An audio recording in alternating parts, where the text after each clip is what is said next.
Hello. So I know you are either the eldest daughter or the responsible one in your families. How do I know this?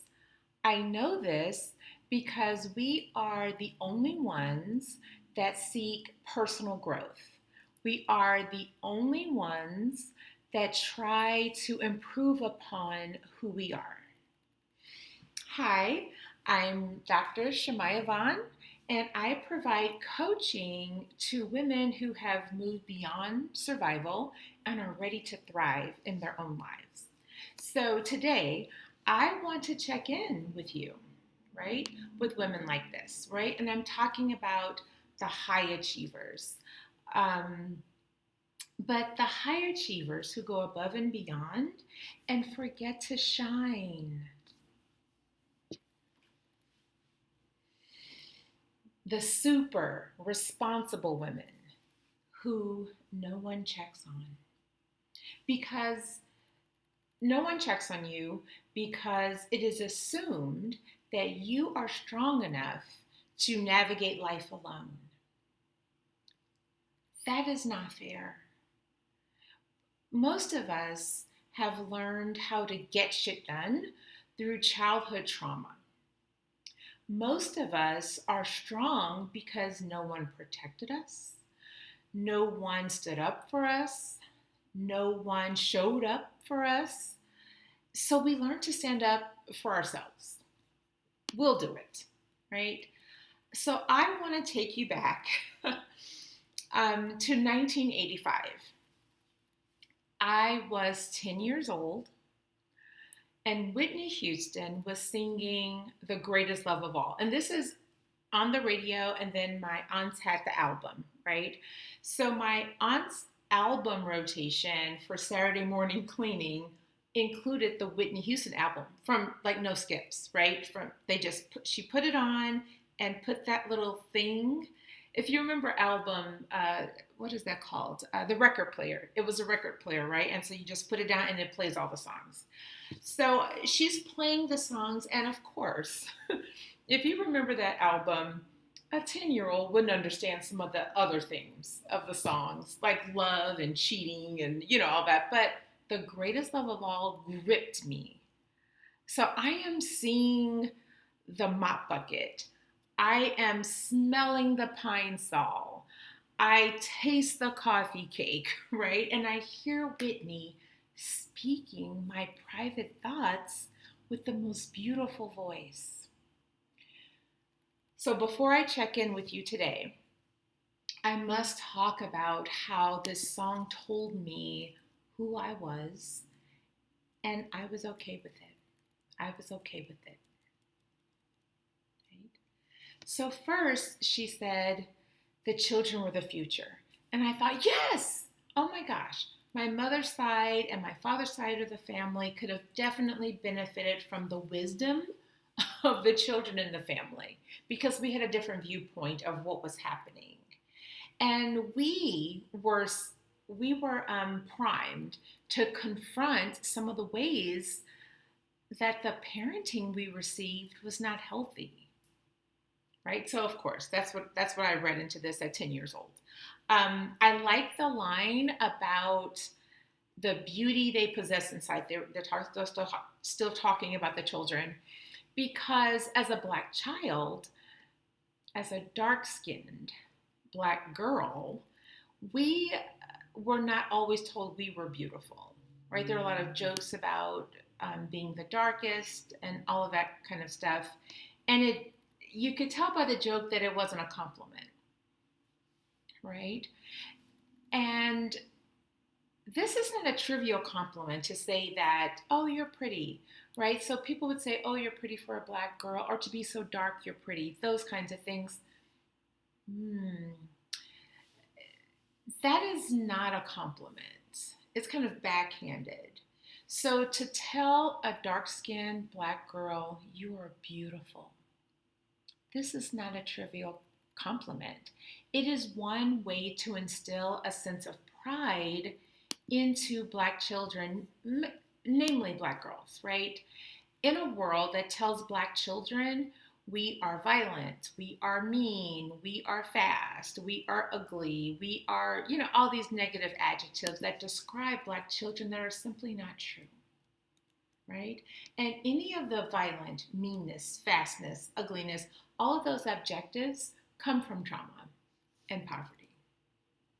Second, there was a verse in that song that said, I'm not going to sing it. I would not disrespect Whitney that way. So I'll just read the lyrics. It was like, everybody's searching for a hero, right? People need someone to look up to. I never found anyone who fulfilled my needs. A lonely place to be, and so I learned to depend on me. My God, how can you listen to that and not cry? Whew. The way I locked myself in the bathroom and cried at 10 years old when these words hit my little ears, I'm getting choked up now, right? I'm like, how does she know all of this about me? And again, I'm 10, so I don't understand. She doesn't know me. She's singing a cover, all those kinds of things, right? I'm just thinking, oh my goodness, someone knows what I'm thinking, and they're singing it.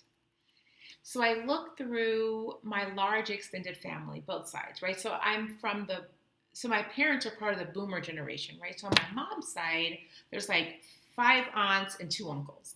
And then on my dad's side, there's like 5 uncles and 2 aunts, right? I'm not joking. Like large families, right? There was no grandparent. There was no aunt. There was no uncle. There was no cousin that I could look up to. None of them were protectors. They could not rescue me from what had happened, what was happening. They were not my heroes. When there is no one to look up to, you have to figure out everything out for yourself. You have to learn how to become your own protector the best you can as a child. This is a lonely world. And I'm from a big family, so I am never alone.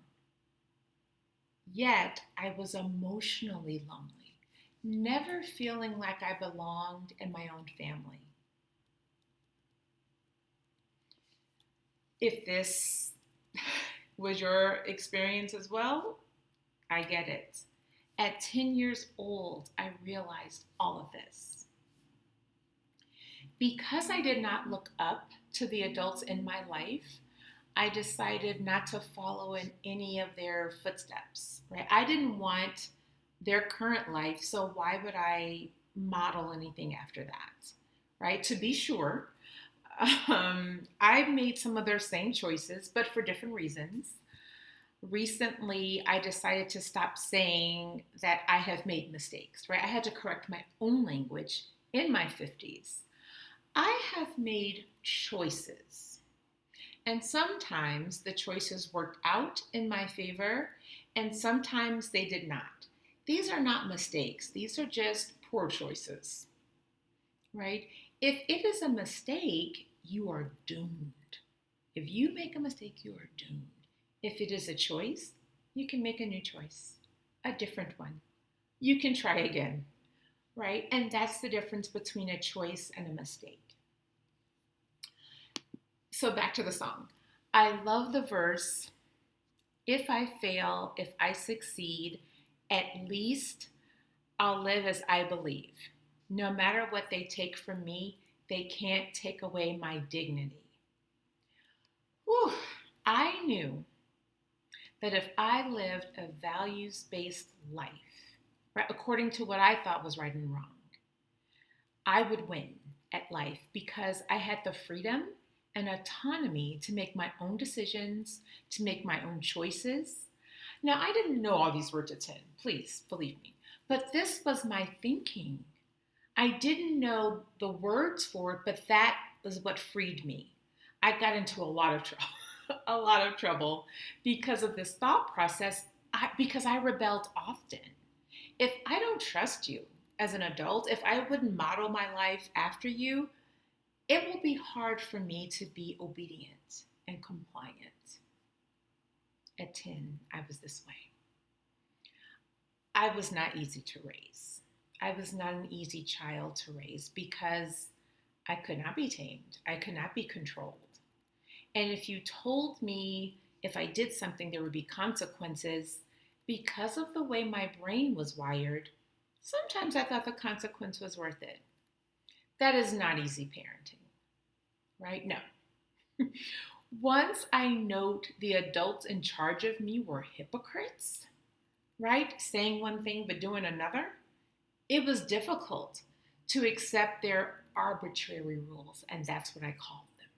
Because if I asked why, and I was talked to as if I had a brain and and free will, I am easy to parent.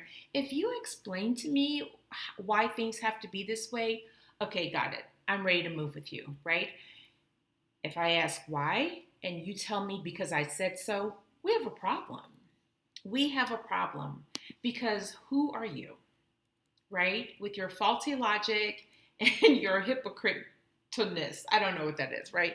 Your hypocrite-like personality, right? So I am now impossible to deal with as a kid because why do you speak with me as if I'm not capable of critical thought, right? Even at 10 years old, I can understand nuance. I think we really do underestimate children. They can understand nuance so much better than we think. Okay, so back to the song. There was one verse that took me decades to learn, right? So I understood it at 10, or I think I heard it at 10, but it took a while to understand it. She said, learning to love yourself, it is the greatest love of all. So I have a question for you, right? You're the responsible one. You're the eldest daughter, likely. Why is it so hard for us, the most compassionate, the most empathic people? Why is it so hard for us to love ourselves, to accept love from others, healthy love from other people? And I'm asking you this because even at the age of 51, I am not wise enough to answer this question coherently, right? Come back in 20 more years. I'm still figuring this part out. So it is important for me to talk about this today as I'm checking in on you. Life is still to be lived and lessons are waiting for me to learn them. I'm not finished. I'm not a finished product. Okay, so now let me check in on you. That's the purpose of this video today. I want to see how you are doing, right? Since no one checks on us. So my first question. So I usually like to talk about these things. This video is posted on a Sunday. So I'll use phrases like last week or this week, and you can adjust them. You can rephrase them as you need to. So the first question I have is, what is your priority for this week? I want you to look ahead, right? So I'm assuming you're listening to this on a Sunday and you have the whole week ahead of you. Think about it. What is your priority for this week? I'm going to stop you. I'm going to interrupt your thought and I'm going to stop you right there. Everything cannot be a priority, or nothing is a priority. So when I say, what is your priority for this week? Maybe I should say, what is your one priority for this week? I want you to select one thing in your personal life and one thing in your professional life and make those things a priority. Two things, right? These two things get 90% of your focus this week. Everything else on the list will just receive 10% of your energy. It's not like you won't get those things done. They just won't get as much energy. If you want your life to move forward, one priority is ideal. But because we have a work life and a personal life, right, we have to make some adjustments. So take some space now during this video and review your personal tasks for the week, right? We both have that work to-do list going on, that personal to-do list going on. Select one task from the personal list, right, to give most of your energy to it so that you know it will either be completed this week or you have moved the needle on this one thing. And then do the same for the to-do list at work. Right? So you might be asking, what does this look like? Right? So for me, I'm glad you asked. I'm glad you asked. What is my one priority for this week? My personal and my professional priority for every week is the same for the foreseeable future. Get restorative sleep more days than not. And I learned this. I was visiting Bangkok, Thailand. So there's a huge time zone difference when I'm working online. You know what I learned in that country, in that city? I need 10 to 12 hours of sleep to feel well rested the next day. I did not know that. It took me 51 years to learn that. So now that I know I need at minimum 10 hours you can't sleep 12 hours of a day for 7 days. That's half the day gone, right? So I've been aiming for just the minimum of 10 hours. Now on the weekends, I can get 10 to 12 hours because I have my weekends off. But every day I'm aiming for a minimum of 10 hours. And that is not just overnight sleep rest, but that's also naps included. So my personal and professional identity priority is to get restorative sleep. The second question I have for you, right? So you already have your priority for the week. So the second question is, what or who has drained your energy over the last 7 days? Right? Think about last week or the last 7 days. Who or what is your energy drain? If you're unlucky, you have several. I just want you to focus on one. Because these are the things or the people who deplete your energy when you think about them, when you encounter them, when you spend time with them, right? The what of this question could be your personal budget. It could be your workplace or your coworkers. It could be your period, like not showing up when it's supposed to, showing up when you don't want it to, that kind of thing. The who could be a family member, a coworker, or a friend. Be honest with yourself. What do you dread doing? Who do you dread spending time with? I am not asking you to take action. That is not what this video is about. Please understand that. I'm asking you, think about what or who is draining your energy so that you are not confused if you start to procrastinate on certain things and or if you keep canceling plans with a specific person or avoiding gatherings where that person would be present. I don't want you to introduce confusion into your mind when there's clarity. I have solved a mystery for you, right? This thing or this person drains all of your energy. Okay. So what about me? I'm glad you asked. Who and what are my energy drains? So I was and am a huge Harry Potter fan. Huge, right? Like most adults, right? In my age group, when Harry Potter was introduced, it was a young adult book series, but the adults ate it up. So I wouldn't call them energy drains. I would call them dementors because they suck all the joy out of the room. So for me, my energy drain or dementor is budgeting. I hate budgeting and reconciling the checkbook each week. I have energy drain people. Most have been removed because I just don't have space for that.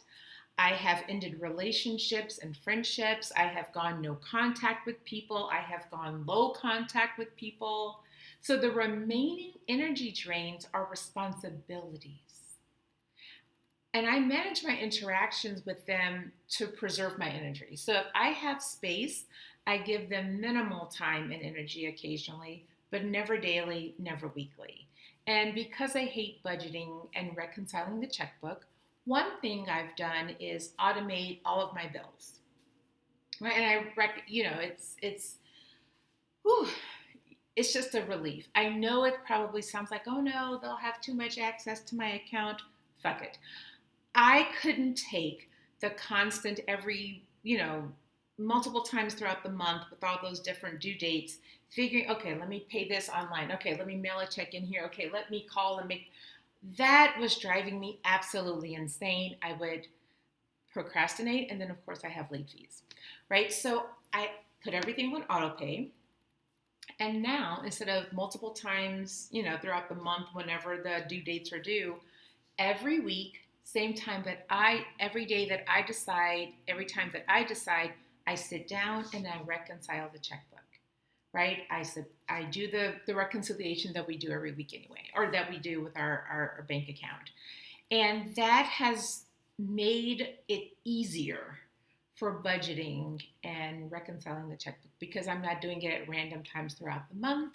I get to choose the day and time that I do that, right? So we all have energy drains in people or things, and we have to create some space to figure out a solution that works for us. Autopay worked for me. All right, third question. Let's see. Where is that? Okay, third question. What or who has made you feel complete or full this past week? Right? Don't you just love this question? It's the opposite of the energy drains, right? So something or someone has made you feel fulfilled in life. I am checking on you, right? What or who fills you up? So think about the people in your life. Which one filled your heart with joy last week? Think about the things that you did or that you're going to be doing this week. Which things made you feel complete last week, right? Which one, filled your heart with joy, right? It is usually a person who made space for us, showed up for us, unasked, right? When someone anticipates a need and then just does the thing, oh my gosh, my heart sings. Okay? It sings. And yes, it is important. It is very important for us to ask for what we need. How can people meet our needs? However, how good does it feel when someone anticipates our need and just meets it unasked? Right? Just meets it unasked. Someone that knows that you struggle with X, right? Every week or every month just does it for you. Like, oh, I know, girl, I got to go, down to the DMV and do whatever. You know what? I already scheduled that appointment for you. I know you have this date off, and so I scheduled it for this time. You can change it if you want, but I did that for you. It's like, oh my God, I love you, right? It's when someone does something like that for you. I also think about when I am very stressed or very sad, and someone says, oh, let me know what you need. That is another fucking task, isn't it not? Like, I just told you I was stressed out. I had too many things to do. I'm feeling overwhelmed, and you asked me to do one more thing. I just can't. So I'd rather just figure it out on my own. That's what the responsible one does. That's what the eldest daughter does. Right? That's our behavior. That's our trauma response. So I am so grateful when someone reaches out and offers something specific, and all I have to do is accept and say thank you. Right? Accept and say thank you. Same with things. There are things, adulting tasks, that we all have to do. And most of those tasks are boring and mundane. However, some tasks can be fulfilling when we do them mindfully or we do them with a friend. Example. So I go for walks, of course, 10,000 plus steps a day, weather permitting. And on these walks, I don't just use them to get in my steps. I use them for exploring my environment and engaging in awe, like noticing something new and beautiful for each walk. 10,000 steps for me, I'm a slow walker. I stroll, I don't brisk walk, is about an hour and 40 minutes, right? On my slowest day. That's how long it takes me to do it. And each week, it is a different walk and path, but in my personal life, I feel complete when someone I love who loves me is emotionally vulnerable with me in a way. I get to view them from a different perspective or get to know them on a deeper level. Building my own business always leaves me feeling fulfilled. So my walks and my business actually does this for me. Okay, so the fourth question I have for you. Where have you been avoiding someone or something? This is an embarrassing question. I know that. I know that. You know all about procrastination. I know all about procrastination. So this question is not to shame you or to make you feel guilty. Remember, I am a coach by nature. So I am asking this question for you to learn more about, learn more data about yourself.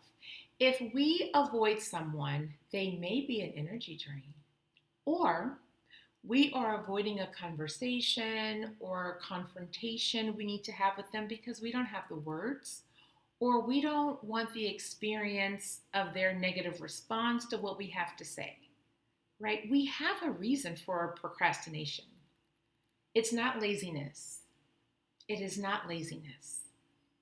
So put a pin in that, and we will discuss it later, right? If we avoid something, this is a clear sign that we do not want to do it. I'm just going to put it out there. If you're supposed to do something and you keep putting it off, you keep procrastinating on doing it, you don't want to do it, right? It is likely not aligned with our values, or we are scared about what happens to our life after we do the thing. So I'm thinking about October of whatever year it was, where they like, oh, the deadline for this year in October is to get the real ID. And I remember thinking, this is about immigration. This is about limiting the movements on domestic flights for people with mixed immigration status, right? Because I saw the documents required for the real ID, and I thought, you are kidding me. I've never gotten it. I never did apply for the real ID. I just used my passport. Like, you aren't getting, I won't participate in this. And I'm sorry that other people have to. So I have another example. So my personal beef is with the government and the real ID, the states. But there's another example. You avoid filing your taxes. This is a no-brainer. It could be, right? Everyone can agree that paying taxes when your country is corrupt and the money is used to support the wealthy and not serve the poor, it is hard to give up your hard-earned money to an arbitrary and intentionally confusing system that only benefits millionaires and billionaires. And you are neither. You are neither. Paying taxes to a government who does not serve the people is not aligned with your values.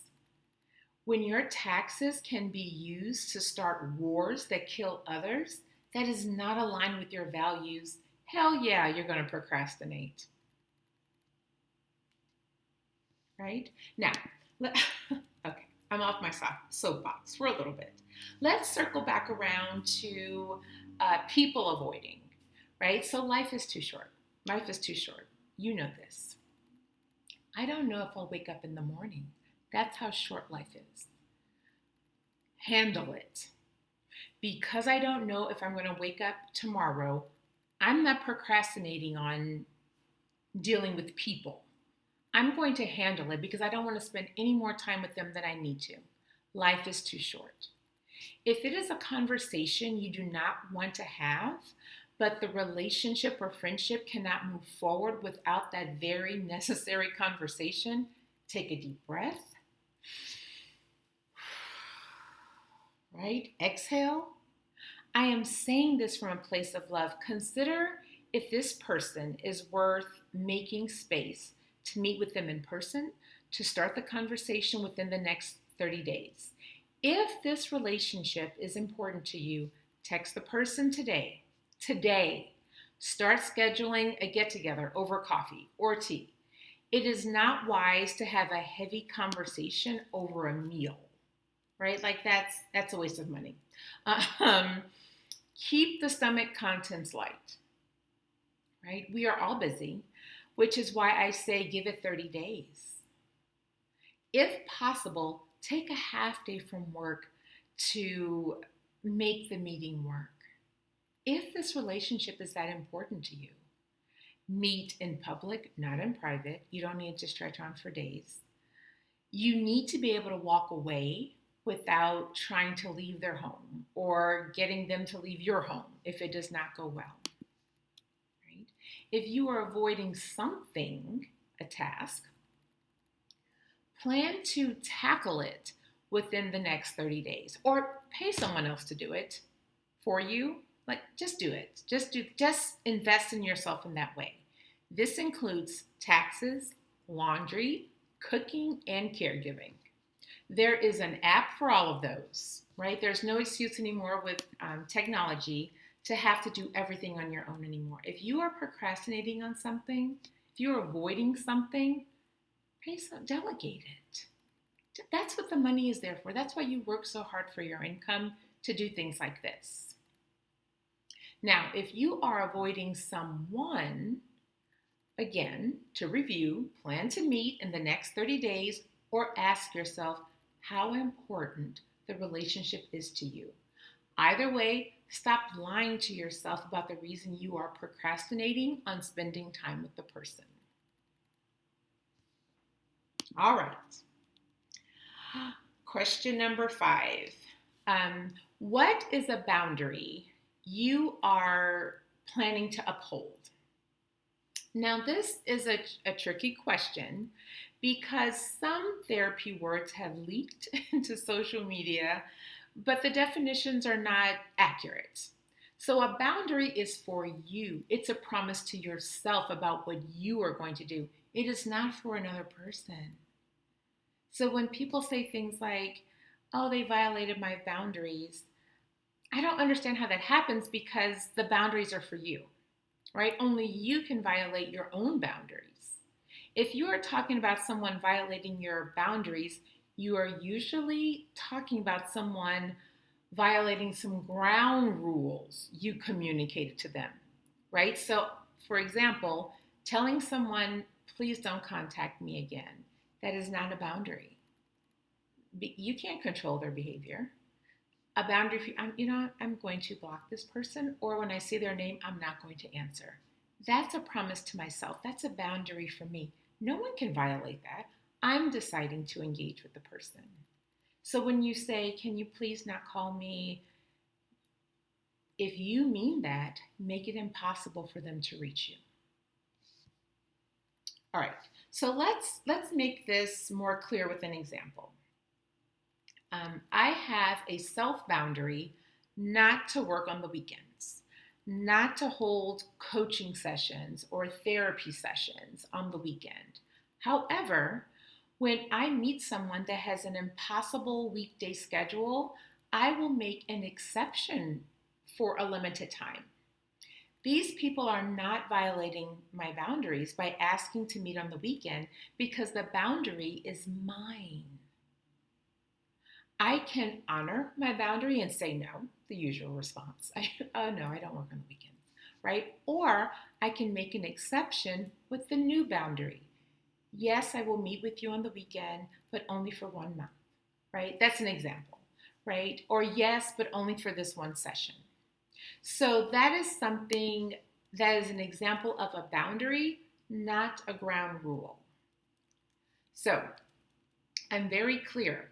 I was working with someone and they said, their father told them not to call them, right? Not to contact them until the father reaches out to them because the father needed space. They had told them some things and the father's like, I just need some space. And the person said, their father can't control whether or not I call or text him, so I'm going to reach out even if that violates their boundary. That's how the person came with me. That's how you know it's not a boundary. Again, because the father asked, that it was a request. Can you not reach out to me? Can you give me some space?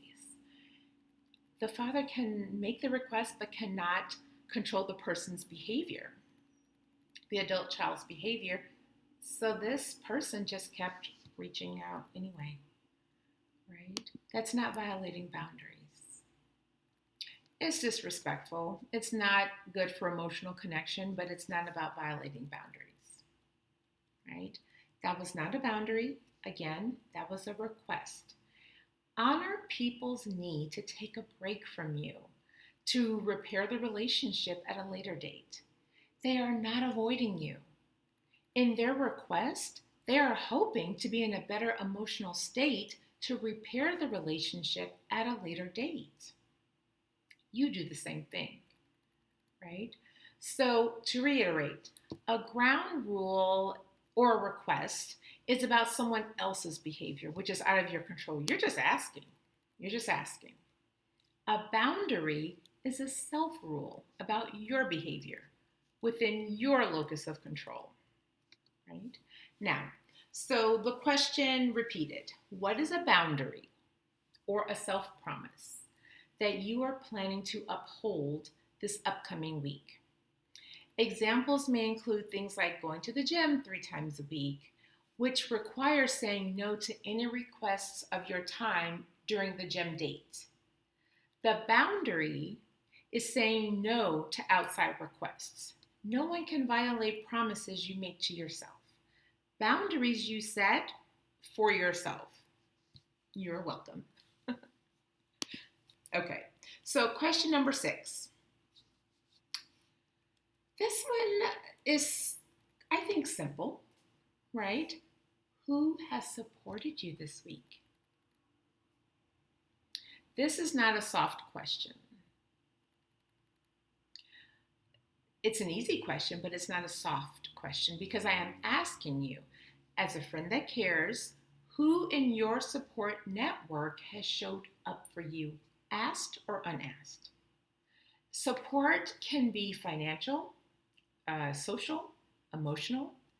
So take some time right now to think about the person and what they did for you, right? How you felt supported, how they expressed their love for you this past week. So pause this video and shoot them a quick text, being very specific in your thanks. I know you. You're responsible. You have already said thank you. But this time, express gratitude that they stopped what they were doing and made space for you in their life. This is the highest honor.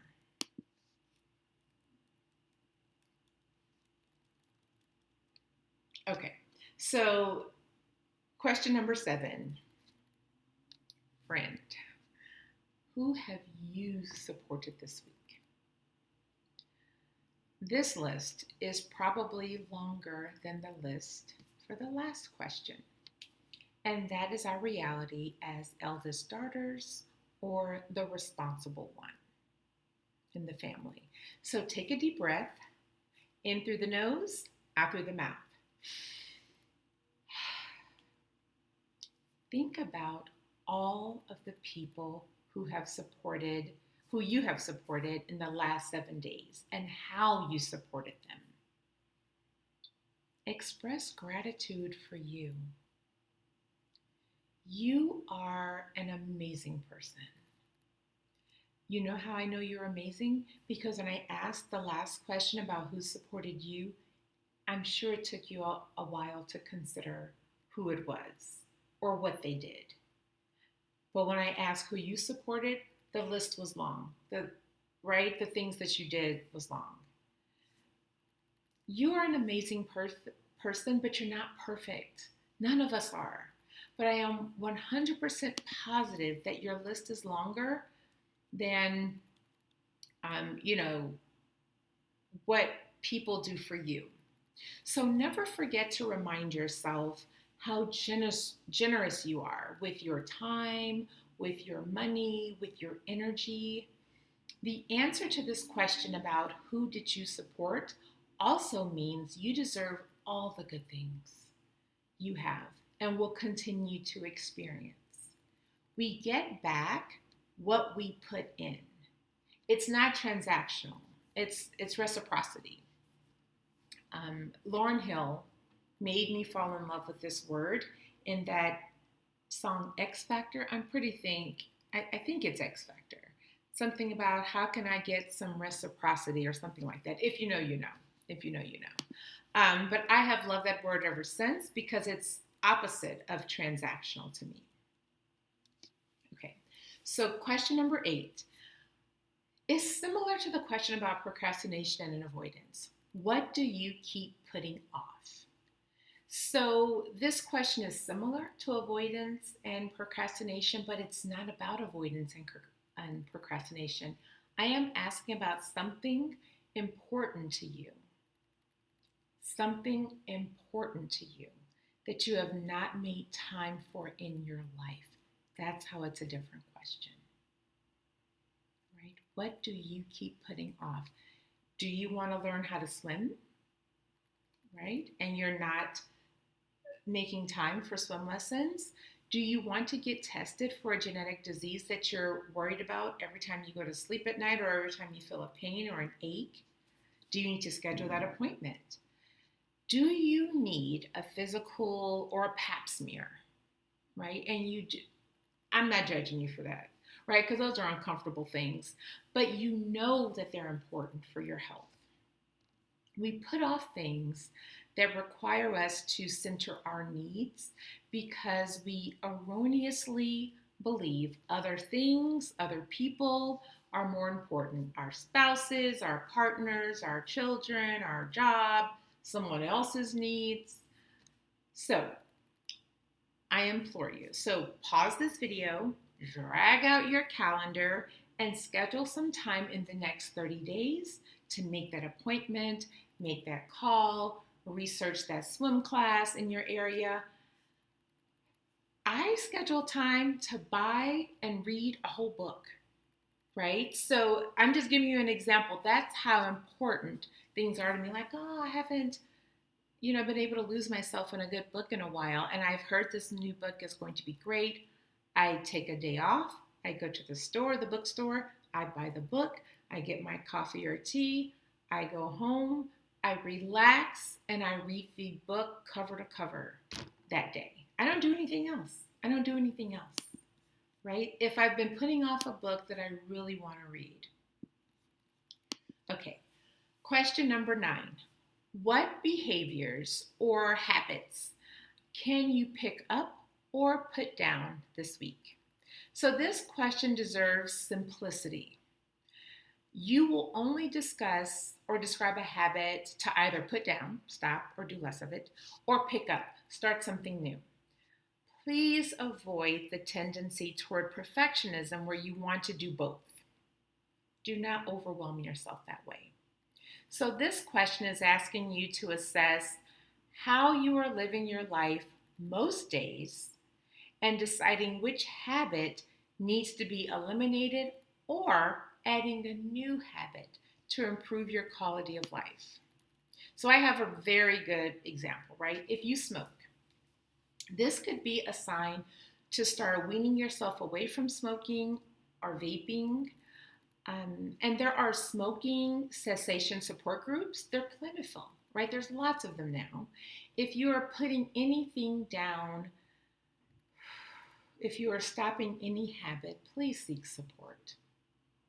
Whatever, I don't care what kind of habit it is, seek support. Don't try to do this on your own. There's no need to do that.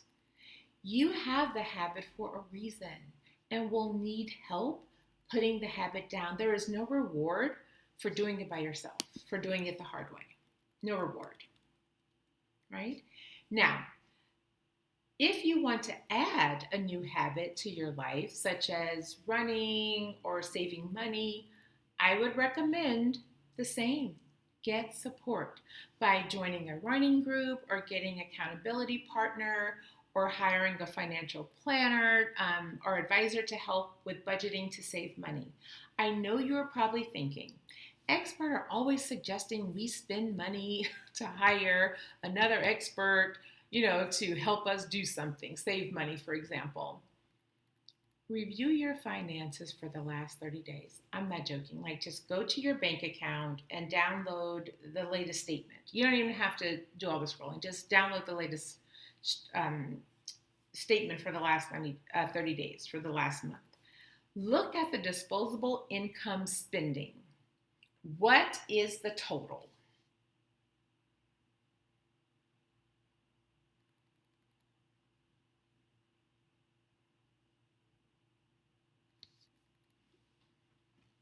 Look up 3 financial advisors' fees.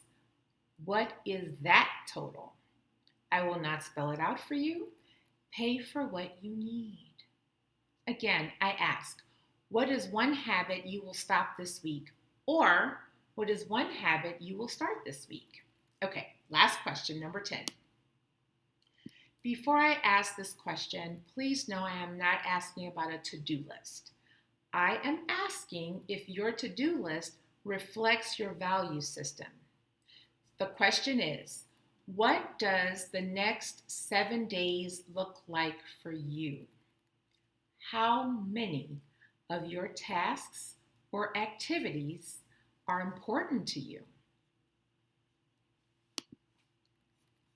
Okay, thank you for hanging out with me a little longer today as I expressed how important Whitney Houston's cover of The Greatest Love of All was to me as a 10-year-old kid.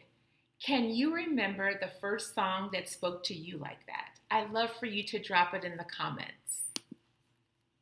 Have a good day.